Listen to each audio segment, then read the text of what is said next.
And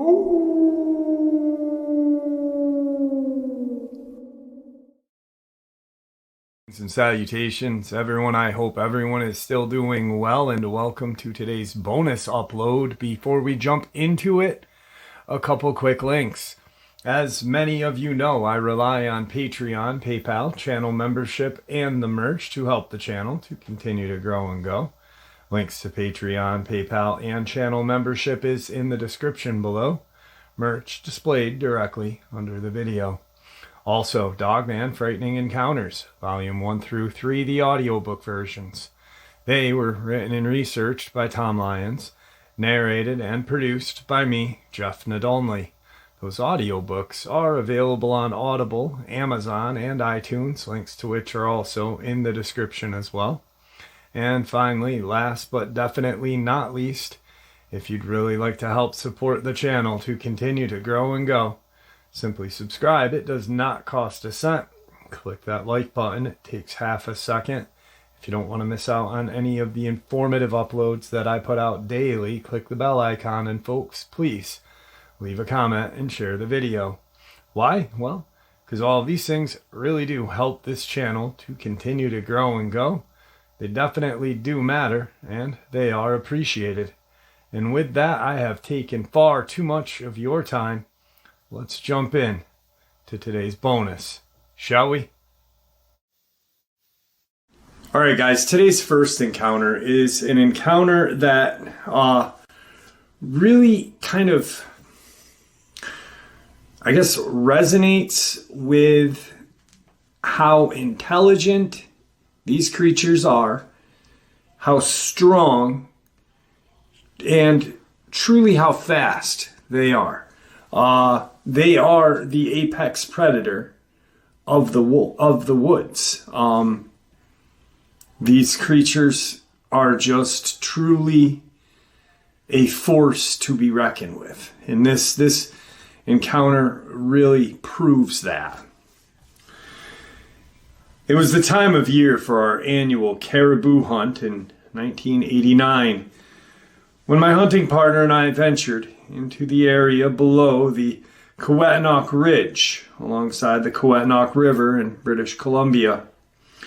We were working the area between the river and Mountain Maripole and Carnarvon, with Hamilton Ridge to our south.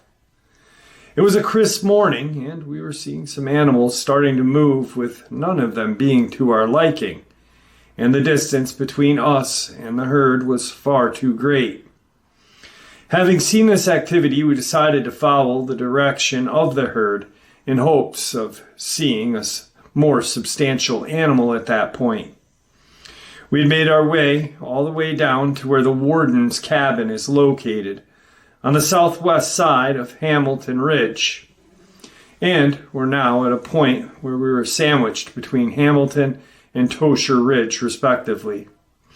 At this point, my partner and I were sitting with our bodies facing in opposite directions. I was combing Hamilton Ridge with my binoculars, and my partner was combing the Kewetinock with his. We had to have been sitting there for over an hour, observing the movements of a number of caribou, when my partner said to me, "I have never seen a timber wolf that big in my entire life. Check this thing out." On his cue, I turned and began to fix my binoculars on the area in which he was now pointing. At this point, the two of us were now sitting with our eyes fixed on what appeared to be a wolf that was the size of a bull elk. A fact in which, of itself, is hard to digest mentally. The distance was great, but based on the size of the largest caribou which it was stalking, walking well below them, it was twice the size of the largest male, which didn't make any sense. To me, what I was seeing was an impossibility in the natural world. A timber wolf that size would have to weigh in the neighborhood of 500 pounds. Which just can't be. As I was looking at this creature, I said to my partner that it must be a bear, but even as I said that, I didn't believe my own words, and that its coloration was not right for a bear, and yet The rump sat too high with the spine to be the profile of a wolf. It was truly a puzzlement to both of us. We sat watching this creature, just obviously stalking the herd from a lower position on the ridge. It must have been 20 minutes or so, as we both sat watching intently, that this creature lifted off the ground with what we believed to be its front legs, which were now hanging from its body, and began to make its way up the hill toward the herd, appearing just as a hunter would, holding his rifle, trying to get closer without being seen. This thing was now walking hunched over like a man. It made its way into position behind some brush, where it once again squatted down and was evidently watching the activity above it, just as we were. The herd was lumbering along and had to have consisted of over 50 animals or more, when suddenly, as we watched, this beast made a lightning-fast movement, closing the gap between itself and the herd, repositioning itself behind another group of brush just below them. A couple of the caribou seemed momentarily startled as they began to trot, but then all the things settled down once again. Just moments later, this creature launched itself into an uphill and diagonal run, aiming toward the middle of the herd. The animals began to run, but the creature, being much faster in our eyes, closed the gap quickly and launched its body, swatting a female to the ground with what appeared to be one blow from its now extended arm, very much like a grizzly would whack down an animal from the back into a chase. It was now on top of the caribou, thrashing at its body in a violent manner with both of its now apparent arms. This creature, while straddling the caribou's body, had thrown so many blows in such a brief amount of time that it was inconceivable to our eyes how many had actually been thrown. This was followed by a long pause where it just sat atop of the victim, apparently resting and eyeing its prize. Some 15 minutes later or so, this wolf-man-like beast stood to its feet and hoisted the caribou, placing it over its shoulders like a woman wearing a mink stole, and began to walk back down the slope, angling to our north. It was then that I said to my partner, "I have to see its face." And leveling my sight on the hill in front of it, I pulled the trigger, firing a single shot, the sound of which bounced back and forth between the two ridges, and it was loud. As soon as the blast occurred, this wolf man stopped in its tracks, looking directly at us. Immediately my partner said, "Look at that sucker's head. It's a snout, pointed ears, and it's damn half-human wolf." He was right. Its body was long and lanky, covered it what was a gray hair or fur, and from our perspective, had a long but tapered snout, like a gray wolf would, with what seemed to be a variety of colorations in its face. Its ears were protruding upward from its head like two triangles, and there was no doubt about it. It stood there apparently unafraid of who we were or what we could potentially do to it for almost 2 minutes. The creature then began to trot away with what was a very large strides across the face of the ridge at a speed which quite simply a man could not achieve. And all of this while shouldering what must have been 200 to 300 pounds of animal on its back. In what was a matter of only a few moments, this wolf creature had covered about a half a mile and disappeared into the timber at the base to our north. My partner and I just sat there comparing notes about what we had just seen. When we had seen it on the caribou, straddling the back was lean and V-shaped, appearing to be very muscular. When the arms began to thrash at a fallen caribou, They were extremely long. The movements were performed at a speed which seemed like a blur to our eyes. After having risen to its feet, it hoisted the body around its neck and shoulders like you would lift a 5-pound bag of potatoes as if it was nothing. I think the craziest damn moment of all was when we saw it lift up from being on all fours to 2 legs, which was the defining moment of that sighting. This singular movement completely blew us out of the water.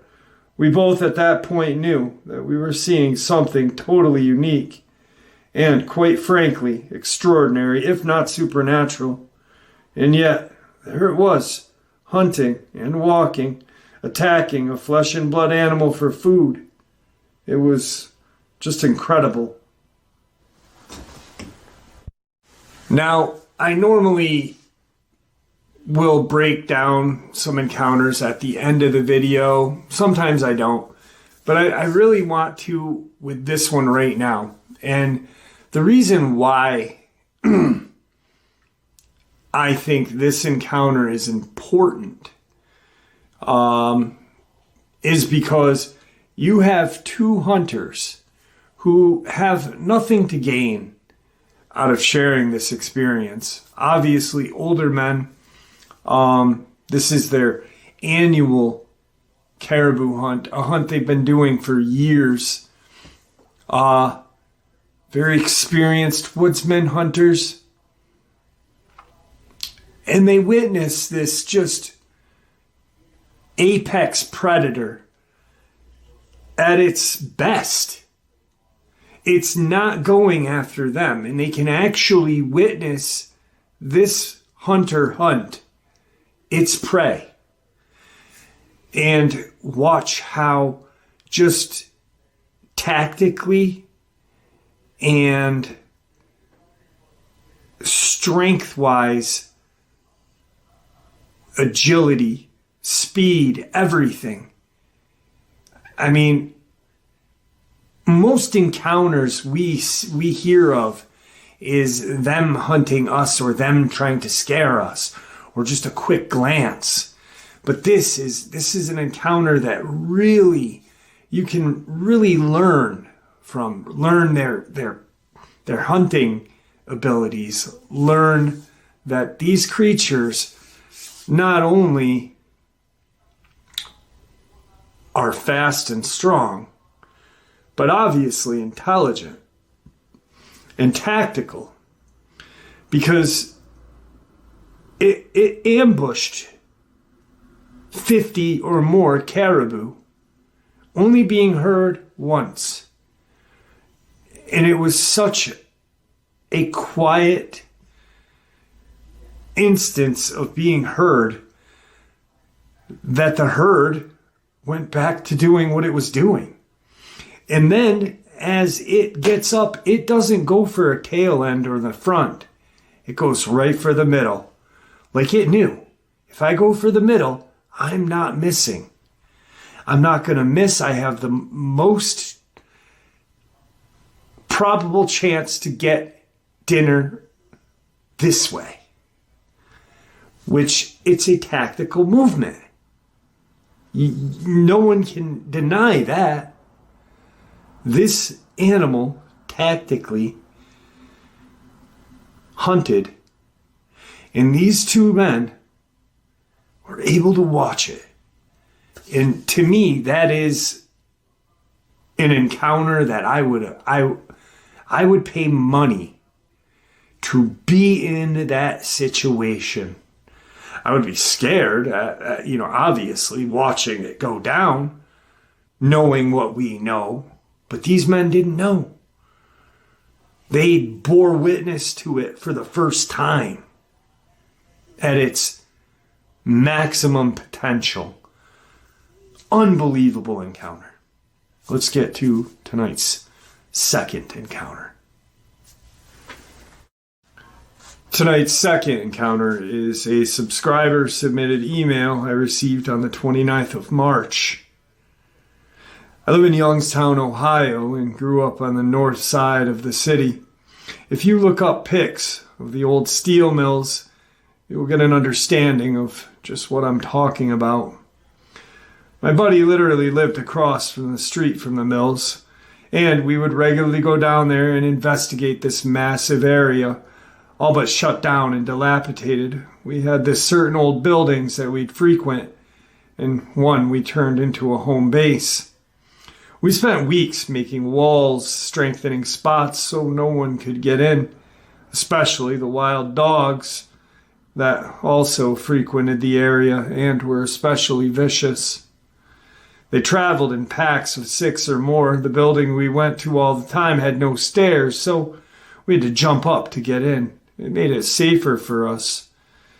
It was right by an active railroad. The other working steel mill nearby used it to get its supplies in and out. Fast forward to the summer. We were there one night. We always had firearms with us. It was Youngstown, Ohio in the early 90s. Murder town, USA. Plenty of Bloods and Crips. We had chosen an old factory that was huge. We'd have massive fires right on the floor of the first floor. We erected a wall of these metal U-shaped things that gave us privacy and safety. If anyone saw us from the railroad, they would certainly call the police, and security would be there to get us in trouble. Well, we're hanging out, and we heard the pack of dogs coming. We thought it sounded like they were chasing something. We went out to see, and they ran near us over this huge mound of coke that steel mills use for the steelmaking process. They ran over, and we heard a fight ensue. Vicious attacks going on. All dogs involved. After maybe 6 to 7 seconds, we heard a louder dog above all the others, and the beginning screams of the wild dogs started. Then, to our shock, at different times, wild dogs were literally being thrown over the mound in different directions. Finally, all of the wild dogs ran away in the direction they had come, but as fast as they possibly could run, some limping and others with obvious injuries. We were shocked. Then one of my friends screams, "What is that? Look!" At that moment, I kid you not, a giant wolf-like animal, the size of which seemed quite honestly fake, crawls on all fours to the top of the mound and is looking directly into the area the wild dogs ran. It lifts its leg and subsequently and substantially releases a urine flow that honestly seemed like it was released out of a garden hose. That right there may sound amusing. It scared the hell out of us because it had the idea of just how large this thing was. One of my buddies stumbled backwards into our makeshift wall, and it then turned its attention to us. I cannot relay to you the amount of fear we all immediately felt. The hairs on my arms are standing up as I'm writing this. It had yellowish amber-colored eyes that literally glowed like they had a power source behind them. Looking back on it, we agreed it was from the light of the huge bonfire that we had made in our home base. It growled next, and it was so deep we felt it. I said out loud that I just felt it in my chest, and my 2 buddies said they were all of a sudden lightheaded and getting sick. I didn't feel that at that moment, but we were horrified. It then did something so shocking, so alien to the status quo that we immediately felt in danger and ran inside the building and up 2 sets of broken, missing, fallen apart concrete steps to the 3rd level. We are all very lucky that no one fell, at least broken bones type of fall, maybe even worse. It stood on its hind legs, its back legs. They looked like a huge set of dog legs, but large leg muscles were reminiscent of a bodybuilder but thicker. And just the look of its massive body was unbelievably impressive and intimidating. My one friend was crying, so terrified. When we got to the third floor, we had to smack and shake him to shut up, as well as cover his mouth until he almost passed out from lack of air. We hoped it had left. It didn't. After what seemed like an hour, but only was maybe a couple of minutes, we hear it climb up the outside and start entering the building. We first saw the shadow of it, which was 10 times larger than the beast. We all froze. No one dared make a sound. We should have dropped down out of sight, but we were so terrified we just stood there staring. It came into the light, and we saw everything on that animal. It was at least the size of a grizzly bear. Again, the size was so large, it was hard to believe that we were not dreaming, that this thing was real. It was, and it was happening 20 feet in front of us. It started growling, sniffing the air, and then automatically looked straight up at us like it knew we were right there. This whole time, its eyes glowing. The thing that stood out to us was it started drooling, and not a little. It was pouring out of its mouth. It was pouring from the idea that it was going to eat, to kill us. It could have easily. It looked away from us and saw the stairs. We froze again and got a newfound feeling of horror. It was heading to the stairs to come up to where we were. We started freaking out, looking around, and had only one escape, the outside fire escape, going up to the roof.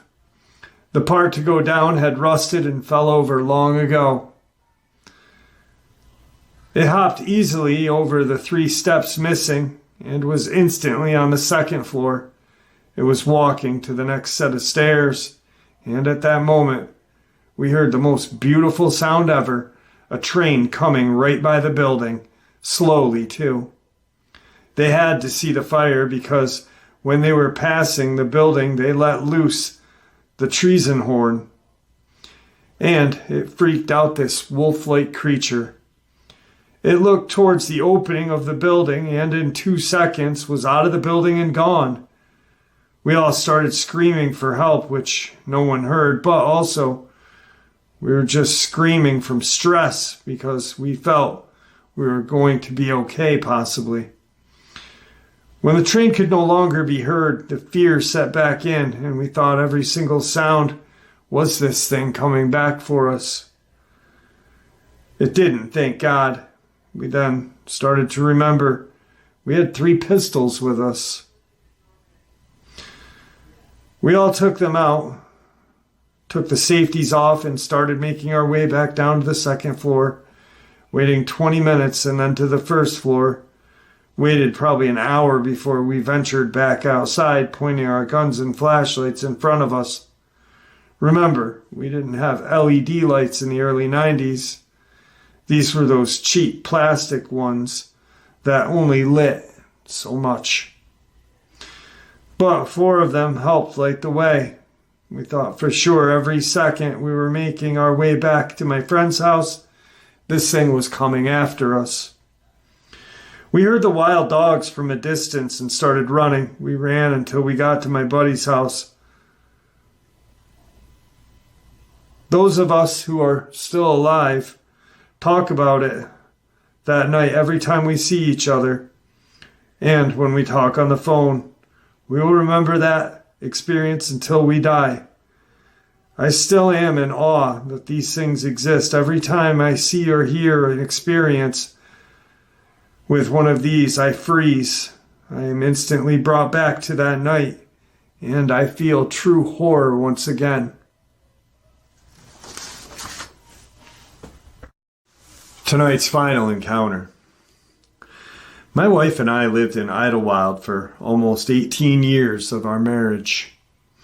And it was close to the end of that period that we were out walking on one of those usual trails and saw something so freaky that I sometimes still have trouble accepting that it really happened. It was one of those muddier spring days we had seen. I remember how we almost backed out of going on our daily walk, but We had recently started an intense weight loss regimen and didn't want to cheat ourselves out of progress. The trailhead was about a 5-minute drive from where we lived. Even though we walked on this trail often, we usually turned around when we arrived at a sharp incline that you could use to get to the top of the mountain. My wife had a bit of a hip problem back then, and it would ache if she did anything too strenuous. But she said she was feeling ambitious that day and wanted to keep going. Eventually, you would get to the point of the trail where you could see a very large gray facility that didn't have any windows and was surrounded by tall barbed wire fence. Neither of us thought much of it, assuming it was just an electrical building. The facility had to have been a solid 100 yards from the fence. There was plenty of trees in the middle, making the building difficult to see once everything had bloomed in the summer. It was the first hike where the facility caught my lasting attention. There was a gigantic rip in the section of fence close to the trail. I kid you not when I say it looked like a giant had peeled it apart with its massive hands. Something about that scene felt very off, like something remarkably unusual had occurred. There was also an odd smell to the air, but it was not uncommon to come across the scent of decay in these parts. Wildlife was everywhere. I wasn't sure if we should keep walking, but my wife felt enthusiastic that day, and she was determined to keep going. Initially, she didn't seem too concerned about the break in the fence. She merely assumed it was a large buck had gotten its antlers caught in it, and eventually managed to pull the thing apart to free itself. We didn't stick around long, but we ran into a brigade of armed men after we continued up the path. They were dressed in camouflage and were carrying high-caliber weapons. Since I had never seen anything like that around here, I asked the men what was happening. "Move along," one of them replied. I explained that I just wanted a simple explanation for whether there was potential danger in the area where we reside. Still, the same gentleman disregarded my question and suggested we head back towards our car. Since the group looked serious, my wife and I agreed it was probably best to return home. "What do you think that was about?" I remember my wife asking. I couldn't say, but I wouldn't be surprised if it had to do something with that hole in the fence. We heard footsteps behind us. When we were about halfway back to the car, my wife and I turned around simultaneously, expecting to see a fellow hiker who had gotten caught up in it too, but it was something else entirely. My wife shrieked when we locked eyes with this being that had to have been at least 8 feet tall. It had all black hair with olive-colored skin visible on its face, hands, and feet. We couldn't believe our eyes. Although we spotted it, the tall figure maintained the same pace as it walked towards us. The only time it broke eye contact was once, when it checked to see if anyone or anything was following it. And that was when I noticed it had to turn its entire torso. The neck on this thing was almost non-existent. In all of my life, I had never seen something so large, so muscular. I can't even begin to imagine the strength this creature possessed. That aspect alone was one of the most disturbing things I had ever encountered. We were walking down the ridge when we spotted the massive creature, and all we could do was step to the side and get out of its way, hoping that it would leave us alone.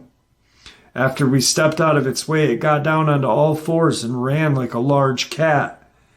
It was that light on its feet before we knew it. It was out of sight. Its speed was incomprehensible. I don't understand how anything can run that fast, especially something that appeared to have human DNA. Due to that encounter and the broken fence, my wife and I believe that building is some sort of secret government facility, perhaps one where they conduct experiments on things most of us don't know exist. I've read about so many different types of creatures and countless encounters. Therefore, I cannot be 100% sure what we ran into. For all we know, this thing was some twisted experiment gone wrong, and the subject broke out of the facility. That's my theory, but who's to say that the laboratory wasn't cloning these creatures? The more I think about it, the more bizarre possibilities I come up with. In any case, my wife and I are grateful that that creature did not attack us. There wouldn't have been absolutely anything we could have done to prevent that animal from taking our lives. One swipe from something that size would have knocked a man's head clean off. No wonder there was a whole brigade of armed men searching for this thing. I'm sure that even they would find it challenging to take one of these creatures out. It sure is a strange world out there that we live in. I feel great sympathy for all the folks who have encountered these things, but didn't live to talk about them. There needs to be more transparency about this subject. And there you have it, folks. I do hope you all enjoyed today's bonus as much as I enjoyed sharing it with you. I'd like to thank you all for supporting the channel. It is, after all, your support that helps this channel to continue to grow and go, and what gives us all a place and a chance to share our experiences and theories judgment-free. Everyone is simply treated with the respect that we deserve. Please stay safe, happy, healthy, and ever vigilant, keeping an eye on our children, pets, family, and our friends. These creatures are real. These events have happened. Share this information with those you love and care about, and it may just help save their lives someday. Until next time, never stop asking questions, never stop searching for the truth, and God bless you all.